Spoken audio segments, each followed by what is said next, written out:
என் இச்சைக்கு இணங்கி விடு மன்மதா. நான் மன்மதன் இல்ல, Mangudi minor, Mangudi minor, Mangudi minor. Mangudi இல்லப்பா, அயோத்தி லட்சுமணன். ஆமா, அயோத்தி லட்சுமணன். ஆமா, ராமன் தம்பி லட்சுமணன், ராமன் தம்பி லட்சுமணன். கைகுடு, கைகுடு. உன்னை நான் விடமாட்டேன் கண்ணாளா. பிடிவாதம் பிடிக்காத பெண்ணு, பிடிவாதம் பிடிக்காத பெண்ணு, உனக்கு நிஜவாதம் வந்து விடும் கண்ணே, கண்ணே, கண்ணே, கண்ணே. மன்மதா நீ ஓடிவா, மன்மதா நீ ஓடிவா, காசு தரும் ராஜா, கோவி தரும் லேசா. என்ன பண்ணும் தெரியுமா? உன் குழந்தைக்கு தாயாகும் பாக்கியத்தை எனக்கு கொடு லட்சுமணா. கத்தி எடுத்து மூக்க அறுத்துருவேன்.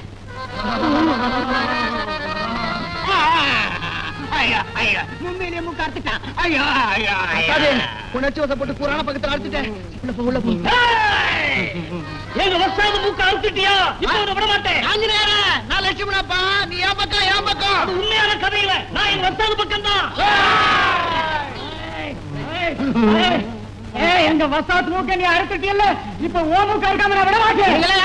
வசாத்துடைய சிஷ்யன். அப்படியா? நான் யார் சிஷ்யன் தெரியுமா? பாருங்க, வாத்தியார் சிஷ்யன்டா. என்னப்பா என்னடா போலாம்? ஒண்ணுலப்பா, கூத்து பார்க்க வந்தேன். லட்சுமண வேஷம் போடுறவன் காணா போயிட்டான், அவசப்பட்டுக்கிட்டு இருந்தானுங்க. அதான் நான் போட்டேன் இந்த போடு. நல்லா இருந்த ஊருக்கு அனுமதி, ஆனா வீட்டுல நடக்கிறது மட்டும் நீ தெரிஞ்சுக்க. அப்பா என்ன சொல்றாரு? பிரகாஷ் கிட்ட இருந்து கடிதாசி வந்து 2 மாசத்துக்கு மேல ஆகுது. ஆமா, அவனுக்கு போட்ட கடிதாசிகள் திரும்பி வந்துருச்சு. இப்ப என் மகன் எங்க இருக்கானோ, எப்படி இருக்கானோ. மாமா கண்கலங்கிறாரு. நீ உடனே பட்டம் பட்டு போய் பிரகாஷ் என்ன ஆனா என்ன நடந்து தெரிஞ்சிட்டு வாய். நீங்க ஒண்ணு கவலைப்படாதீங்க. நாளைக்கே பட்டணம் போய் பிரகாஷ பத்தி எல்லா விவரமும் தெரிஞ்சுட்டு வந்துடுறேன். சரிதானே? மைனர் மைனர் பட்டம் போடுறதா நானும் வரேன், என்னை விட்டுட்டு போயிடாதீங்க. நீ இல்லாம பட்டணமே இல்லடா ஜக்கு. இருங்கப்பா, ஒரு கை பார்த்து வந்துடுறேன். அப்பா வீட்டுக்கு போகலாம். பட்டணம் போயிட்டு வந்து பேசிக்கிறேன். உடம்ப சேர்த்து வைங்க, போகணும். இந்த உங்க நகை. ரொம்ப நன்றி, நல்ல சமயத்துல வந்து காப்பாத்துனீங்க. அது உங்களுக்கு நல்ல நேரமா? இதுக்கெல்லாம் எங்க வாத்தியாருக்கு நன்றி சொல்ல வேண்டியது இல்லைங்க, அது அவர் கடமை. இவன் கூட்டாளி, பேரு ஜக்கு. உங்க பேரு சொல்லலையே. இவன் பேருங்களா லட்சுமணன். நாங்க இவரை மாங்குடி மைனர் அப்படின்னு தான் கூப்பிடுவோம். சரி சரி, வாங்க உங்களை வீட்டுல கொண்டு போய் விட்டுறோம். எங்க வீட்டுல பழைய சோறு கிடைக்குமா?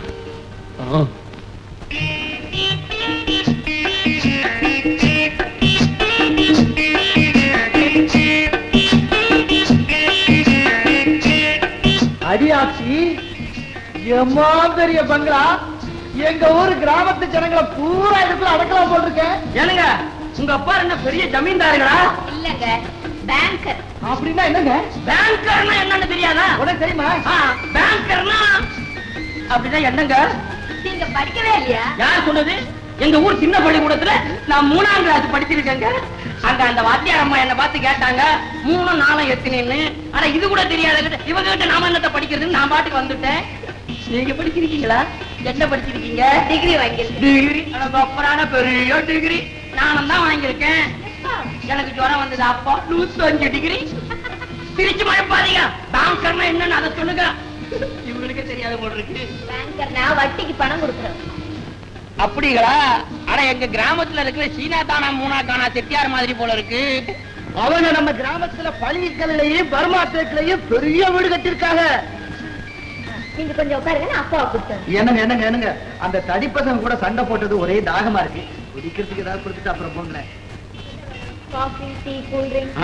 நாங்க வாத்தியார் சிஷ்யருங்க, அதெல்லாம் சாப்பிட மாட்டோம். அவருக்கு பால் கொடுங்க, எனக்கு பழைய சோறு கொடுங்க. பாலை கொடுங்க. அந்த இடத்துல மானத்தை வாங்கி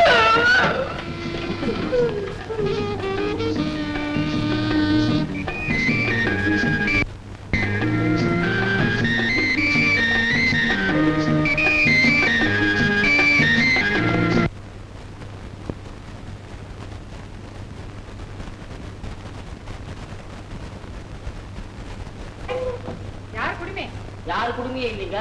குடுமை என்னது சரி, என்ன பண்ணிட்டு இருக்க? என்னங்க மூட்டு பொம்மை வச்சிருக்கீங்களா? விக்கிறீங்களா?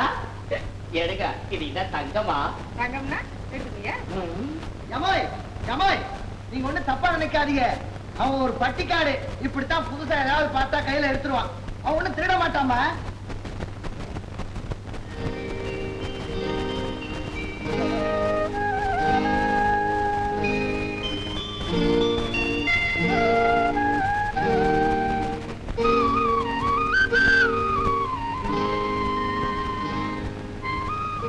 ஆயா, என்ன அப்படி நின்னுட்டீங்க? வழக்கம் போல உங்க பிள்ளைங்க ஞாபகம் வந்துருச்சா? லக்ஷ்மண், ஏன் உங்க கண்ணு கலங்கி இருக்கு? இந்த அம்மாவை பார்த்தோன்னே எனக்கு ஏதோ அதை எப்படி சொல்றது தெரியல. லக்ஷ்மண், இவர்தான் எங்க அப்பா. வணக்கம். வணக்கம். ரேகாவை பெரிய ஆபத்துல இருந்து காப்பாத்தினதாக ரேகாவே சொன்னா. ரொம்ப நன்றிங்க. ஆமா, இப்ப நீங்க எதுக்காக பட்டணம் வந்திருக்கீங்க? அது பெரிய கதைங்க. பிரகாஷ் எனக்கு நெருங்கிய கூட்டாளி ஒருத்தர் இருந்தா. எனக்கும் எங்க அப்பாவுக்கும் உதவி பண்ண ராஜீவர் மாமாவுடைய ஒரே பிள்ளைங்க. அவன் பட்டணத்துல படிச்சுட்டு சேட்டு கடையில வேலை பார்த்துக்கிட்டு இருந்தான். கொஞ்ச நாளா அவங்கிட்ட இருந்து கடதாசி வரல. நாங்க போட்ட கடதாசிகளும் அந்த விளாசத்துல அவன் இல்லைன்னு திரும்பி வந்துருச்சு. அதான் நேர்ல கண்டுட்டு போலான்னு வந்திருக்காங்க. லக்ஷ்மண், இவர்தான் உங்க கூட்டாளி பிரகாஷான்னு பாருங்க. ஆமா ஜக்கோ, பாத்தியாடா நம்ம பிரகாஷ் படம் பத்திரிக்கையில வந்திருக்கு. அவனேதான் அசப்ல அவங்க அப்பா நாட்டு பேருக்கான் பாத்தியா? இவன் போட்டா எதுக்கு இதுல வந்திருக்கு? அவன் தான் விளையாட்டுல வீரனாச்சடா. படிக்கும் போது நிறைய வெள்ளி கோப்பை எல்லாம் வாங்கியிருக்காண்டா. அதுக்கு இல்லைங்க, ஒரு கொலை குற்றத்துக்காக கைது பண்ணிருக்காங்க.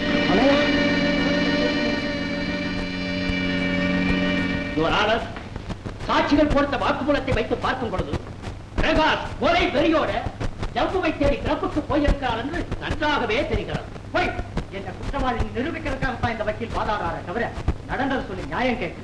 இவரான ஜம்பு என்னுடைய நண்பன். எங்க முதலாளி சாந்திலால் சேட்டிக்கிட்டு சொல்லி தன்னுடைய வைரத்தை எல்லாம் விட்டுக் கொடுக்கும்படி அவன் என்கிட்ட கேட்டான். அவன் பேச்சு நம்பி நானும் அவனை எங்க முதலாளி கிட்ட கூட்டிட்டு போனேன்.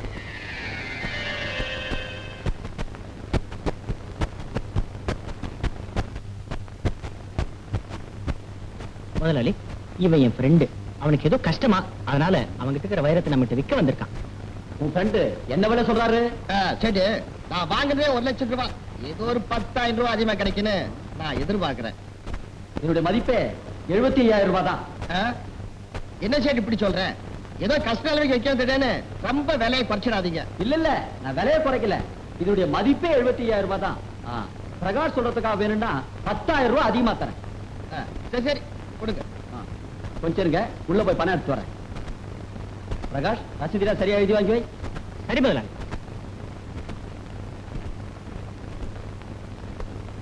என்ன பிரகாஷ், பேனா வேணுமா? இதோ எங்கிட்ட இருக்க.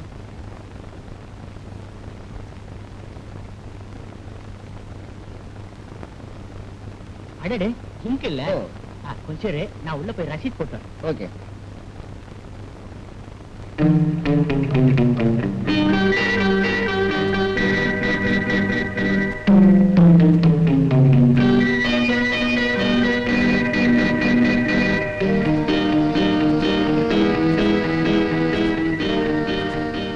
ஜம்பு, இதுல டைல்ஸ் போடு. ஓகே.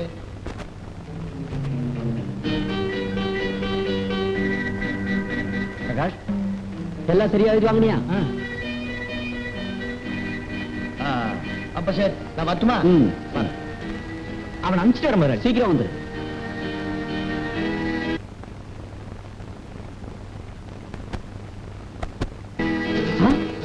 கையெழுத்து மறைஞ்சு போச்சே.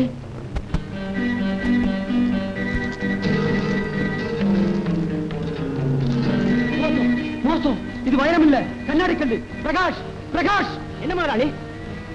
இது பாரு, கையெழுத்து மறைஞ்சு போச்சு. ஆமா, இது வைரம் இல்ல, கண்ணாடி கல்லு. நீயும் ஃப்ரெண்டுமா சேர்ந்து என்னை ஏமாத்தவ பாக்குறீங்க. இதோ பாரு, இப்பவே போலீஸ் போன் பண்றேன். முதலாளி, சத்தியமா எனக்கு பங்கு இல்ல. நான் சொல்றதை கேளுங்க. இது அந்த ஜம்போட வேலையாத்தான் இருக்கும். நான் இப்பவே போறேன். உன்ன பணத்தோட வர்ற இல்ல வைரத்தோட வர்ற, என்ன நம்புங்க முதலாளி.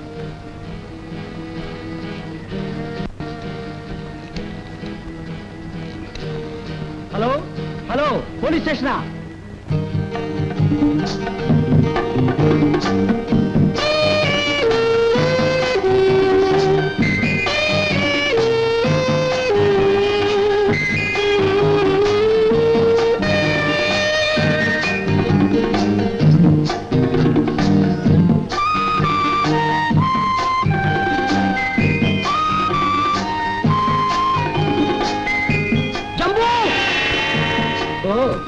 ஆமா.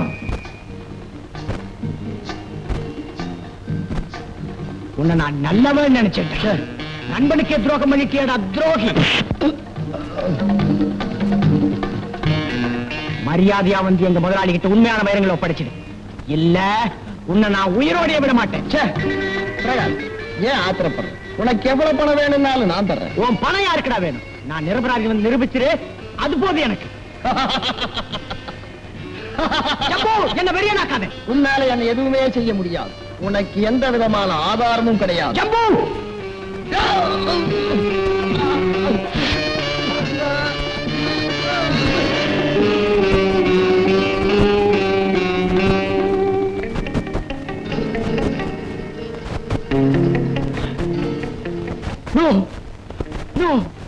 நான் கொலை பண்ணல. சத்தியமா நான் அவனை கொலை பண்ணல.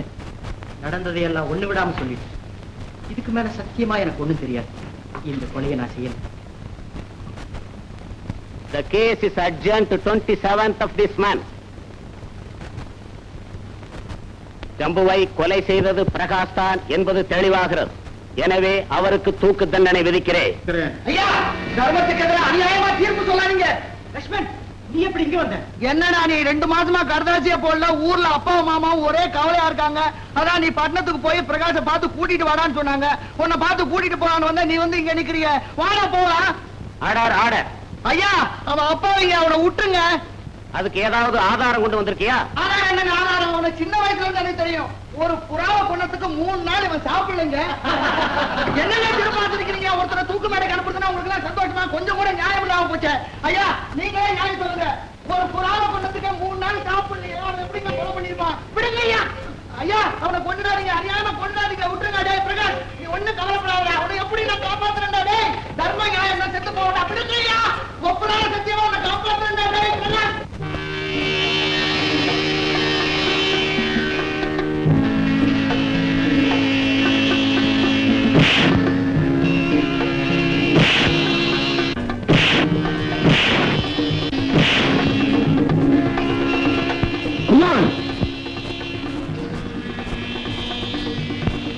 ஏன்பா இவனை இப்படி அடிக்கிற? அங்கிள், உங்களுக்கு உடம்பு சரியில்லை, சும்மா ரெஸ்ட் எடுத்துக்கங்க.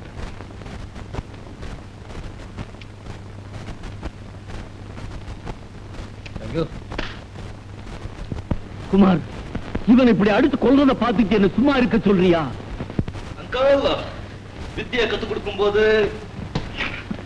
இதானே முதல் பாடம். சின்ன வயசுல எனக்கு இப்படிதானே கத்துக் கொடுத்தீங்க. ஏன் தலையை குனிஞ்சிட்டீங்க? வேதனையா இருக்கா? சரி, அப்பவே நீங்க எப்படி வேதனைப்பட்டீங்கன்னா இப்ப என் பாதியே பாதி இருக்கா.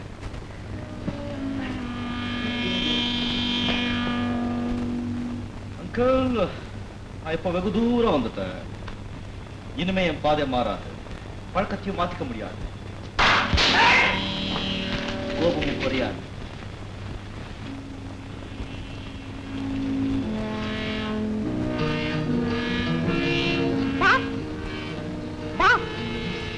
அந்த பிரகாஷுக்கு தூக்கு தண்டனை முடிவாயிடுச்சா? ஆனா அவனை காப்பாத்திய தெரிவது கோர்ட்ல சவால் விட்டுட்டு போயிருக்கானே, அந்த ஆள் யாரு? அது எப்படி பாஸ் உங்களுக்கு தெரியும்? I don't like people asking me questions. I want only answer from others, not the questions. யார் அவன்? பா, அவன் பேரு மாங்குடி மைனரா. எழுத்து வாசனையே இல்லாதவன். உரிமை வச்சிருக்கான். சுத்த பட்டிக்கா இருப்பா. No. பிரகாஷுக்கு கோர்ட்ல தூக்கு தண்டனை விதிச்சு ஜெயில போய் பார்க்கலாம்னா விட மாட்டேங்கிறாங்க. ஐயா, ஊர்ல பெரிய மனுஷன், நீங்க சொல்லி எப்படியாவது ஏற்பாடு பண்ணீங்கன்னா உண்மையை தெரிஞ்சு அவனை விடுதலை பண்ண முயற்சி பண்ணுவோம் ஐயா. நான் முயற்சி செஞ்சு பார்க்கிறேன். ஆமையா.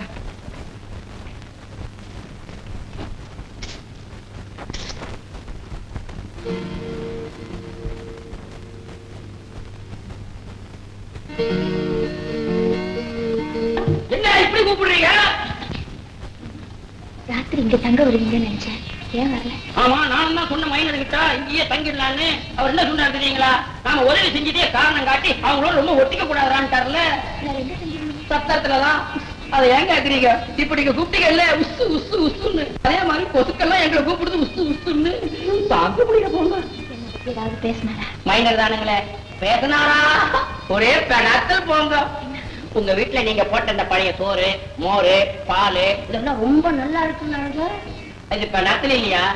சரி ரெண்டு கல்யாணம் ஆயிடுச்சா? 3 இடத்துல புள்ள பார்க்க வந்தாங்க, என்ன பிடிக்கலன்னுட்டு போயிட்டாங்க. ஏங்க தன்னை குடிமை வச்சிருக்கேன்னு பாக்குறீங்களா? எனக்கு கல்யாணம் ஆச்சுதா இல்லையான்னு தெரிஞ்சுக்கிட்டா உங்களுக்கு முக்கியமா? மைனருக்கு ஆச்சுதா இல்லையான்னு நீங்க தெரிஞ்சுக்கணும். இதுக்கு ஏன் சுத்தி வளைக்கிறீங்க? குத்தாதம்மா. ஏங்க உங்களுக்கு விஷயம் தெரியுங்களா? எங்க கிராமத்துல மனோன்மணின்னு ஒரு குட்டிங்க. அந்த குட்டிக்கு நம்ம மைனர் தாரத்தான் கட்டிக்கணும்னு கொள்ள ஆசைங்க. நம்ம மைனரோட அப்பாவுக்கும் அந்த பொண்ணத்தான் மைனருக்கு கட்டி வைக்கணும்னு விருப்பாங்க. ஏங்க நம்ம மைனர் வயக்காட்டுக்கு போகும்போது, இந்த ஏத்தம் இறக்கும் போது, இந்த ஏர் விழும்போது, சண்டை கடைக்கு போகும்போதெல்லாம் அந்த குட்டியை பின்னாடியே சுத்திக்கிட்டே இருக்குங்க. உங்களுக்கு இன்னொரு ரகசியம் தெரியுங்களா? மைனருக்கு வடைன்னா ரொம்ப பிடிக்குங்க. அந்த பொண்ணும் நல்ல வடைங்களை வகை வகையா சுட்டு கொண்டாந்து மைனருக்கு கொடுக்கும். அவரு திம்பாரோ? மூக்கு பிடிக்கும். மைனருக்கு ரொம்ப ஆசை போல இருக்கு. ரொம்ப ஆசைங்க வடைன்னா. பொண்ணு ரொம்ப அழகா இருக்காளோ? ஐயோ, மகாலட்சுமி மாதிரி இருப்பாங்க. அவங்களையும் பார்த்துட்டு உங்களையும் பார்த்தா உங்களை பார்க்கவே வேண்டாம். ஜக்கு, என்னடா பண்ணிட்டு இருக்கீங்க? பிரகாஷ ஜெயில போய் பார்த்ததுக்கு ஐயா ஏற்பாடு பண்ணிட்டாங்க. போடா. எங்க வேலையெல்லாம் முடிஞ்ச உடனே ராத்திரிக்கு இங்கே நாங்க தூங்க வந்துடுறோம். மறந்துடாதீங்க, வடைங்களை சுட்டு வைங்க. வடையா? எனக்கு ரொம்ப பிடிக்குங்க. கேட்டுக்கிட்டீங்களா? என் வாயில பொய்யே வராதுங்க. சுட்டு வைங்க. லட்சுமண், இவ்வளவு பெரிய வீடு இருக்கும்போது எதுக்காக நீங்க அனாவசியமா வெளியே தள்ளணும்? வேலையெல்லாம் முடிச்சுட்டு இங்கேயே வந்துருங்க. சரிங்க சரிங்க. என்ன ஐயா வாங்க, நீங்க போய் உங்க வேலையை பாருங்க. ஆமா, அந்த புள்ள தெருவுல படுத்தா என்ன, சத்திரத்துல படுத்தா உனக்கு என்ன? அதானே எனக்கு என்ன, இதோ பாவம் கொசு தொல்லை. கொசு தானே, நான் கொண்டு போய் வேலை கொடுத்துட்டு வந்துடுறேன். எதுக்கா உங்களுக்கு வீண்மா? வாங்க வேலை போய் பார்க்கலாம். உன் வயசை தாண்டிதான் நான் இந்த வயசு வந்திருக்கேன். அப்போ இதே கொசு தொல்லை தானா? என் கதை தான் முடிஞ்சு போச்சு லட்சுமண். லட்சுமண், எனக்கு கடைசி அப்பாவையும் மாமாவையும் பார்க்கணும்னு ஆசையா இருக்கு. நீ போய் அவங்களை கூட்டிட்டு வரியா? சிச்சி, ஏன் அப்படி எல்லாம் சொல்றேன்? நீதான் வந்து அவங்கள பார்க்க போறிய. பிரகாஷ், எங்க வாத்தியார் மேல ஆணையா சொல்றேன், நிச்சயமா உன்னை காப்பாத்தியே தீர்வேண்டா. அது உன்னால முடியாது லட்சுமண். ஏன் முடியாது? சத்தியமா சொல்லு, இந்த கொலையை நீயா பண்ண? ஏன்டா பேசாம இருக்க? சொல்லுடா. சாட்சியங்கள் எல்லாம் விசாரிச்சு தீர்ப்பு எழுதின பின்னாடி நான் நிரபராதின்னு தெரிஞ்சு நீ என்ன பண்ண போற? வேண்டாம். ஏய், நீ நிரபராதின்னு தெரிஞ்சதுக்கு அப்புறம் உன்னை தூக்குல தொங்க விட்டு ஊருக்கு போறதுக்கு நான் அவனுக்கு கோடை இல்லடா. என்ன எதிர்ப்பு வந்தாலும் சமாளிக்கிறதுங்கிற முடிவோட தான் நான் பட்டத்துக்கு வந்திருக்கேன். உண்மையான கொலைகாரனை கண்டுபிடிச்சு அந்த அநியாயக்காரனை சட்டத்துக்கு முன்னாடி கொண்டு வந்து நிறுத்தல. நான் மாங்குடி மைனர் இல்லடா. பிரகாஷ், நீ எதுக்கும் கவலைப்படாத, நிம்மதியா இரு. எல்லாத்தையும் நான் பாத்துக்கிறேன். வரேன் பிரகாஷ். லட்சுமண், நான் தங்கி இருந்த ரூம் சாவி சைதாப்பேட்டையில் இருக்க டெய்லர் கொக்குவிட்டு இருக்கு. நீ அதை வாங்கிட்டு போய் நீ ஏன் ரூம்ல தங்கிக்க. அப்பாக்கு என்னாச்சு? அப்பா, ஹலோ, அப்பாக்கு என்னாச்சு? நீங்க என்ன செவடா உண்மையா பதில் சொல்லாம? ஆயா, இந்த நேரம் பார்த்து இந்த ஆயா வேற இங்க இருக்காது. ஏன் மிஸ்டர், என்னாச்சு? ஏன் அப்பா மயக்கம் போட்டுருக்காரு? தேவி, ஏய்,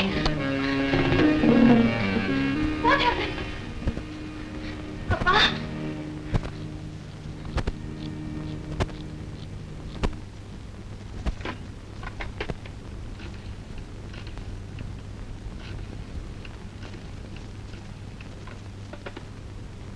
doctor, Kumar here. Good morning. நான் பேங்க்ல பர்மிஷன் வீட்டு வந்து பேசுறேன். எனக்கு தயவு செஞ்சு உடனே பர்ஃபெக்ட் வாங்க ப்ளீஸ். தேங்க்யூ. தேங்க்யூ.